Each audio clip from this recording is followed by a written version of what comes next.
Assalamualaikum warahmatullahi wabarakatuh. Alhamdulillahi rabbil alamin. Wassalatu wassalamu ala asrafil anbiya'i wal mursalin Sayyidina Muhammadin wa ala alihi wa sahbihi ajma'in. Alhamdulillah pemirsa, bersama kami Syiar Majelis Taklim Ramadan di tanggal 21 Ramadan 1436 Hijriah. Bersama kami di Masjid Raya Al-Kausar, ibu-ibu dari BKMT Kecamatan Mandonga dan Kecamatan Abeli. Tak lupa bersama kita Bapak Ustadz kita, Bapak Rusnam SHI MHI yang insya Allah sebentar akan membawakan topik yang berjudul ciri ketakwaan. Baik pemirsa, mari kita bersama ikuti topik kita pada sore hari ini. Kepada Bapak kami silahkan. Bismillahirrahmanirrahim. Assalamualaikum warahmatullahi wabarakatuh.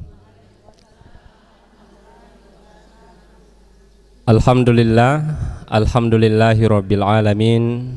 Wassalatu wassalamu ala rasulil karim Sayyidil anbiya wa sayyidil mursalin Imamus solihin Sayyidina Muhammadin sallallahu alaihi wasallam, amma ba'd. Ibu-ibu majelis taklim yang saya hormati, pemirsa di rumah yang saya muliakan, pertama-tama marilah kita sama-sama memanjatkan puji syukur kehadirat Allah Subhanahu wa ta'ala, karena akhirnya sampai pada Ramadan tahun ini kita semua kembali diberikan kesempatan oleh Allah Subhanahu wa ta'ala. Kita semua masih diberikan kesempatan untuk senantiasa meningkatkan keimanan dan ketakwaan kita kepada Allah Subhanahu wa ta'ala.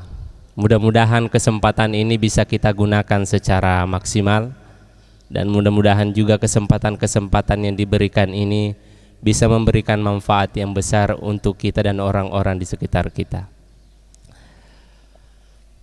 Tema kita tentang ketakwaan. Kalau kita berbicara tentang ketakwaan, maka takwa ini merupakan satu-satunya indikator, satu-satunya alat ukur yang digunakan Allah nantinya di yaumil akhir. Jadi nanti itu orang itu dipisahkan, ini orang baik atau orang bukan, itu pakai ketakwaan, itu alat ukurnya. Nah, yang menjadi masalah kemudian, ketakwaan itu kan sifatnya abstrak, tidak kelihatan. Ibu-ibu bisa melihat ketakwaan ibu-ibu yang lain? Tidak bisa. Nah, itulah kenapa tidak boleh seseorang itu merasa lebih baik dari orang lain. Tidak boleh. Tidak boleh, karena tidak bisa kita lihat itu ketakwaannya sebesar apa, tidak ada alat ukurnya. Meskipun tidak ada alat ukurnya, tapi Rasulullah SAW itu mengatakan begini. Jadi ketakwaan itu tidak ada penampakannya, tidak bisa dilihat secara nyata. Tetapi Nabi memberikan ciri-cirinya. Dalam sebuah hadis itu, Imam Ahmad dalam Musnad Ahmadnya itu mengatakan begini: Mathaluhul mu'min kamasali nahlah. Perumpamaan orang-orang yang beriman dan bertakwa itu sama seperti lebah. Sama seperti lebah. Tahu lebah, Bu? Tahu, kalau lebah itu tahu pasti. Kalau orang di sini sebutnya suema. Suema. Kalau orang di Sulawesi Selatan menyebutnya awani. Begitu.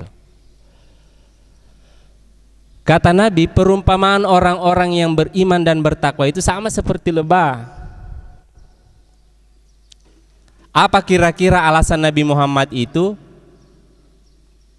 memperumpamakan orang-orang beriman itu dengan lebah? Berarti penting ini lebah ini, makhluk ini berarti penting. Saking pentingnya itu, surat ke-16 dalam Al-Quran, surat yang ke-16 dalam Al-Quran itu dikasih nama. Namanya suratnya itu adalah An-Nahl, surat lebah. Saking pentingnya lebah itu untuk kita jadikan cerminan. Nabi lebih lanjut mengatakan begini, Lebah itu iza akalat thayyibat. Kalau dia makan dia makan sesuatu yang baik. Nah, makanya ciri pertama orang-orang beriman itu, kata tamsil ini, kalau dia makan sesuatu yang baik. Makanya kalau kita lebah itu tidak pernah kita dapat ada lebah itu main-mainnya di tempat sampah. Tidak ada itu lebah main di tempat sampah. Mainnya itu di tempat bunga-bunga. Tidak sembarang juga bunganya, harus yang sudah mekar. Tidak suka dia kalau bunga-bunga yang sudah tua, yang masih mekar. Bahkan yang paling dia senang itu kalau mencolok warnanya. Mainnya di sana dia. Jadi tidak dibenarkan ada orang yang mengaku dia bertakwa. Apalagi pemirsa di rumah, bapak-bapak yang saya hormati itu, main-mainnya di tempat-tempat klub malam. Itu bukan tempat bunga itu tempat sampah itu. Orang-orang yang baik itu mainnya di masjid, di sarana-sarana olahraga, di majelis taklim, mainnya di situ. Bahkan yang menarik kalau kita lihat lebih lanjut, lebah itu dalam mengambil makanannya sangat menarik sekali. Ketika dia mengambil makanannya di bunga itu bertangkai besar atau bertangkai kecil, itu diperlakukan sama itu, tidak dipatahkan. Perhatikan, kalau dia singgap di tangkai kecil itu tidak ada tangkai yang patah. Artinya orang-orang yang beriman dan bertakwa itu dalam mengambil rezekinya itu tidak melakukan pengrusakan. Apalagi ada orang bermuamalah, berdagang dengan orang lain, merugikan orang lain. Itu bukan lebah itu. Bukan lebah itu. Lebah itu ketika dia hisap itu nektar, sari madunya itu bunga, itu tangkai besar, tangkai kecil sama, tidak ada kerusakan. Jadi orang-orang yang beriman dan bertakwa itu anti dengan hal-hal kayak begitu. Dan yang menariknya itu, lebah itu pada saat dia ambil itu makanan pada saat dia sedot itu, pada saat yang bersamaan juga dia bantu penyerbukannya itu bunga. Ada guru biologi di sini? Kalau dalam ilmu biologi itu disebut dengan penyerbukan. Jadi pada saat dia ambil makanan terjadi simbiosis mutualisme, hubungan saling menguntungkan. Dia ambil makanan, dia juga membantu nanti bunga itu menjadi buah. Jadi kalau orang-orang yang beriman dan bertakwa itu pikirannya itu tidak hanya mengambil keuntungan dari orang lain, tapi di sisi yang sama ketika dia sudah mengambil keuntungan dari ibu di sebelahnya misalnya, dia selalu pikir, kapan ini saya yang bisa kasih juga dia keuntungan. Jangan cuma kita yang terus dikirimi onde-onde tetangga, kita kirim juga. Makanya itu piring jangan pulang kosong, simpan dulu. Kapan-kapan baru ada isinya, baru kita kasih balik. Semakin cepat semakin bagus. Setuju ibu-ibu? Setuju. Meskipun tetangga itu tidak mengharap, saya yakin tidak mengharap. Karena kalau bulan Ramadan seperti ini itu biasanya itu kalau 1-2 rumah itu baku tukar-tukar kita punya piring. Biasa saya lihat istri saya, dia lihat ini piring siapa ini, sebelah. Pokoknya piring di sekitar sini itu. Kalau bukan di sebelah berarti. Jadi orang-orang yang beriman dan bertakwa itu memperhatikan makanannya. Bahkan kalau yang menarik itu kalau kita lihat lebah itu, seperti yang disampaikan dalam Al-Quran itu dikatakan kalau lebah mengambil makanan itu bukan hanya halalnya yang diperhatikan, bukan hanya halalnya, tetapi juga toyibnya. Dalam Al-Quran ada bunyinya kulu washrabu, tetapi jangan berlebihan, la tusyrif, makan minum jangan berlebihan. Bahkan ada kaidah umum yang menjadi ketetapan baku dalam mencari rezeki itu halalan thayyiban. Tidak cukup halal itu barang, tidak cukup, harus thayyib. Makanya kalau mohon maaf orang-orang tuaku yang sudah berumur lanjut, meskipun kemudian datang ke pesta itu hati-hati itu pilih makanannya. Meskipun coto kambing itu halal, tapi hati-hati nanti bikin repot mamanya. Ya kan? Dia halal, tapi bagi orang tua yang punya penyakit darah tinggi tidak thayyib, dia tidak bagus. Jadi harus halal dan cocok dengan kita, sehingga harus juga diperhatikan secara syariah dan secara kesehatan. Jadi Nabi mengatakan iza akalat thayyibat, kalau dia makan dengan cara yang baik. Kemudian Nabi Muhammad SAW melanjutkan begini, di samping lebah itu dia makan dengan cara yang baik, kata Rasulullah juga melanjutkan hadis itu, iza wada'at thayyibat, lebah itu kalau kemudian dia mengeluarkan sesuatu itu baik. Lebah itu dalam Al-Quran itu, dalam surat An-Nahl itu Allah mengatakan bahwa wa auha rabbuka ila nahli, dan Tuhanmu mewahyukan kepada lebah, anittakhizi minal jibali buyutan, buatlah rumah-rumahmu wahai lebah di gunung, wa minasyajari, di pohon-pohon, wa mimma ya'rusun, dan di tempat-tempat di mana biasa manusia bikin kegiatan. Yang menariknya Allah kemudian menyampaikan dalam Al-Quran itu kontennya, kata Allah, yakhruju min butuniha, keluar dari perut lebah itu, syaraban mukhtalifu alwanu, sebuah cairan yang berwarna-warna, berbagai macam warna, fihi syifa'ul linnas, yang di dalamnya itu merupakan obat bagi manusia. Makanya ibu-ibu pasti tahu apa yang paling kita sering tahu bahwa yang keluar dari perut lebah apa, Bu? Madu. Jadi madu itu garansi Allah yang sebut bahwa itu obat. Madu obat bagi fisik, Quran obat bagi rohani.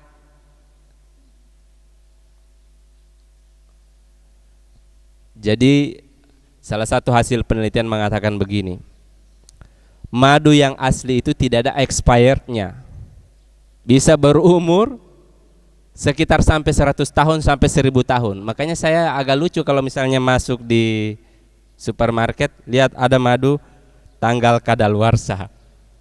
Itu berarti sudah dioplos, itu sudah dioplos. Karena madu hasil yang ditemukan terakhir itu yang berumur ribuan tahun itu di Mesir, yang dipakai untuk membalsem mumi Mesir itu masih bisa diminum. Jadi Rasul mengatakan bahwa yang keluar dari perut lebah yang paling utama itu adalah madu. Oleh sebab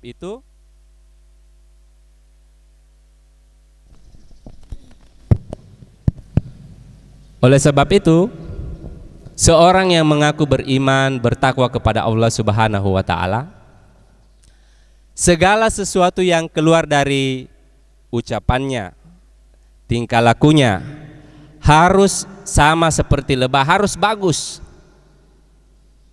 Jadi ketika Allah mengatakan yang keluar paling utama di lebah itu adalah madu, syifa'ul linnas, perhatikan, Allah itu tidak mengatakan syifa'ul lil mu'minin. Jadi Allah tidak mengatakan madu itu obat bagi orang-orang muslim, orang-orang yang beriman, tidak. Allah katakan madu itu obat untuk seluruh manusia, mau penjahat, mau orang baik-baik, obat bagi dia. Oleh sebab itu seorang mukmin itu, seorang yang bertakwa itu, keberadaannya di muka bumi ini harus syifa'ul linnas, harus bermanfaat untuk keseluruhan orang. Iya. Mungkin Ustadz kita akan sambung. Oh iya, silakan. Dengan diskusi soalnya. Oh boleh. Iya. Jadi 15 menit pengantar, saya lupa tadi beritahu 15 menit pengantar, 2 kali sesi tanya jawab. Oke. Iya. Jadi mungkin sebentar nanti sekalian dilanjutkan dengan diskusi tambahan materinya tadi Ustadz ya. Iya. Ya pemirsa, jangan kemana-mana, kita akan kembali setelah pesan-pesan berikut ini.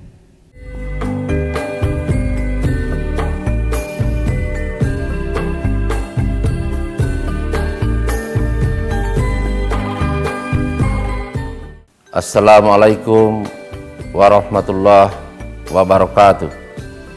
Saya Wali Kota Kendari, atas nama pribadi, keluarga, dan atas nama pemerintah Kota Kendari mengucapkan selamat menunaikan ibadah puasa 1436 Hijriah.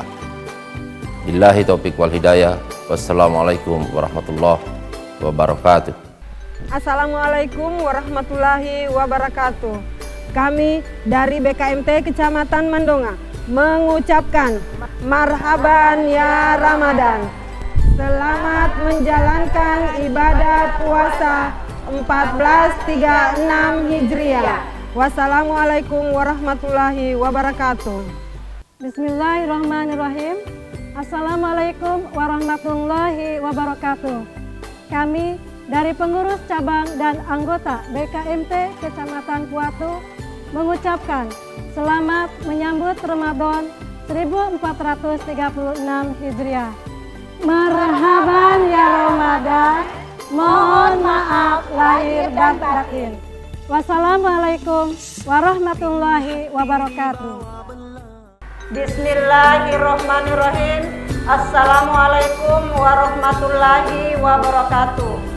Marhaban ya Ramadan. Kami dari pengurus BKMT Kecamatan Kadia mengucapkan selamat menunaikan ibadah puasa Ramadan 1436 Hijriah. Semoga amal ibadah kita diterima di sisi Allah Subhanahu wa Ta'ala. Amin ya Rabbal Alamin. Wassalamualaikum warahmatullahi wabarakatuh. Assalamualaikum warahmatullahi wabarakatuh. Saya Musadar Mapasomba beserta keluarga mengucapkan selamat menunaikan ibadah puasa bulan Ramadan 1436 Hijriah. Semoga amalia Ramadan yang kita lakukan dapat membeningkan jiwa, mengasah empati, memperbaiki tutur, sikap dan tingkah laku kita, benahi jiwa, semai takwa. Assalamualaikum warahmatullahi wabarakatuh.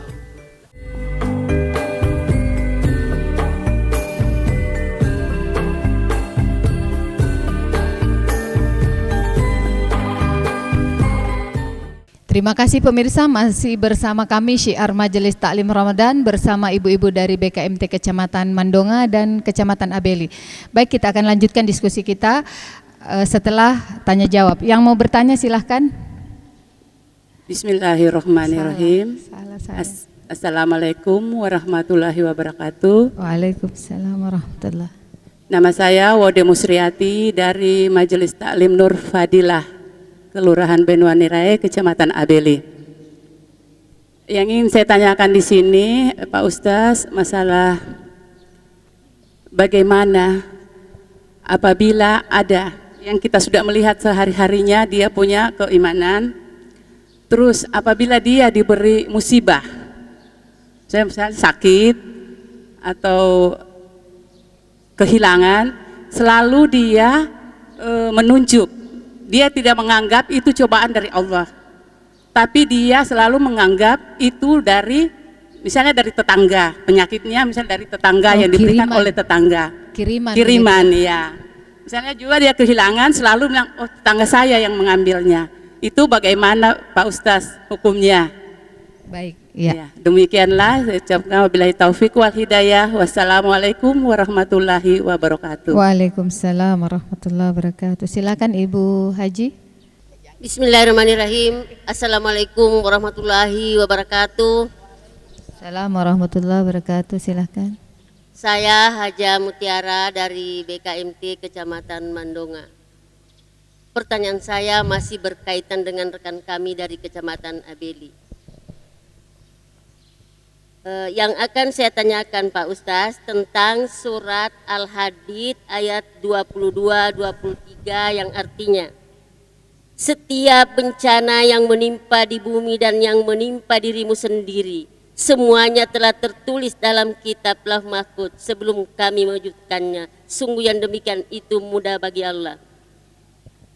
Agar kamu tidak bersedih hati terhadap apa yang luput dari kamu, dan tidak pula terlalu gembira terhadap apa yang diberikannya kepadamu.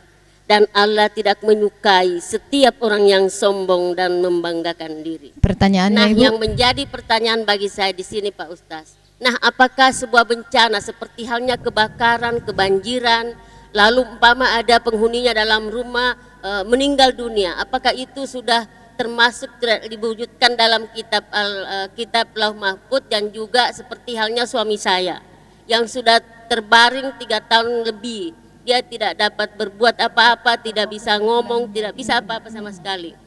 Nah, apakah musibah itu terjadi karena dari ulahnya sendiri atau kesalahannya sendiri? Mohon penjelasan. Terima kasih. Assalamualaikum warahmatullahi wabarakatuh. Waalaikumsalam warahmatullahi wabarakatuh. Baik Pak Ustadz, dari penanya 2 orang ini kayaknya hampir sama tipe pertanyaannya. Yang pertama ini, ada tetangganya sakit, tapi dia merasa ini bukan dari Allah. Jadi dia tidak ikhlas menerima. Selalunya merasa kalau ada apa-apa itu pasti dari orang. Sehubungan dengan itu, Ibu Haja Mutiara pun berkata, apakah kebakaran, sakit, banjir, apakah itu akibat ulah tangan manusia sendiri atau itu dari Allah? Mungkin ada penjelasan yang lebih terperinci ini Ustadz. Baik, saya persilahkan. Baik, terima kasih atas